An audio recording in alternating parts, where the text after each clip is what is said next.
mais il assoit la collecte des impôts sur un diplôme de droit, parce qu'il est aussi un produit du département de droit de l'UGB.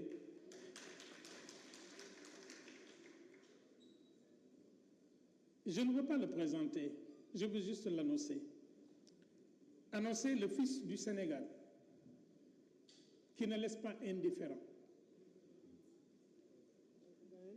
J'ai un sage de Tivaouane qui me dit bis boo xëyee yàlla nañ la tudd ma ne ko ci lu baax mu ne ma agit ci lu bon bis buñ la tudd rek fàtte la te kuñ fàtte dee nga.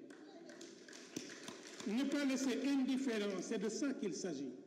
Ne pas laisser indifférent, qu'on vous aime, qu'on ne vous aime pas. Ne pas être anonyme. Oser se frayer un chemin, exister. Ce qu'on racontera de votre vie, ce sont les traces des empreintes de votre pas. Et c'est extrêmement important qu'aujourd'hui, Monsieur le Premier ministre, sujet d'une étude, puisse enfin nous livrer une contribution. Je souhaiterais ne pas entendre le Premier ministre, je souhaiterais ne pas entendre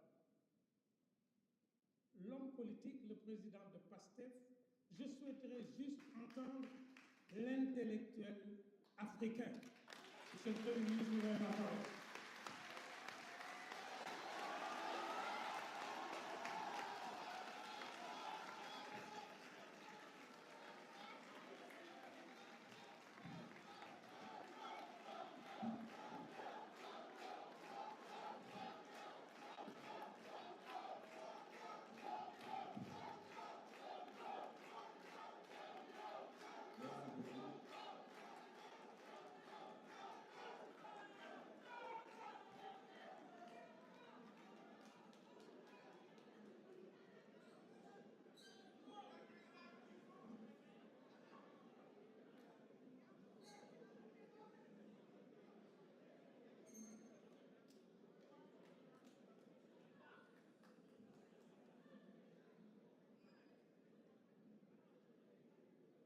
Merci beaucoup.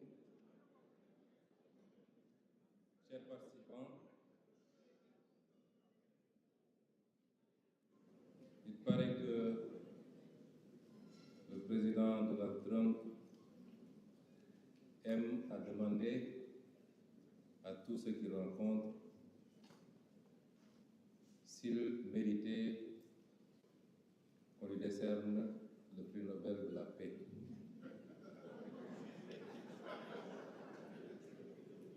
Je pense qu'il n'y a pas à répondre à ces questions.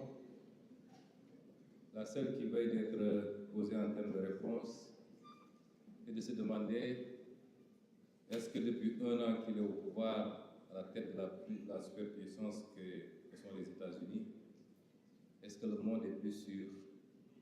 Est-ce que le monde est plus stable? Est-ce que le monde est en paix? Et si la réponse est négative, quelle est sa responsabilité exclusive par rapport à cette déstabilisation du monde qui apparemment est devenu dangereux pour tout le monde, y compris pour lui-même? Imposer la démocratie, M. Boniface l'a rappelé, les logiques internes et nationales ne s'imposent pas de l'extérieur. Enlever des présidents en fonction, les enlever pour les exfiltrer et les soumettre à votre justice ne relève pas de la démocratie, si cela devait s'entendre en termes de droit international. Quelle guerre a été gagnée? Aucune. Aucune guerre n'a été gagnée. Les États-Unis et l'Occident se sont livrés à beaucoup de guerres ces dernières décennies. Ils n'ont pas gagné la guerre du Vietnam. Ils n'ont pas gagné la guerre en Irak, en Afghanistan, en Libye, en Syrie. Ils n'ont pas gagné la guerre même au Somalie, où ils ont été obligés de se retirer poursuivis par des bandes armées.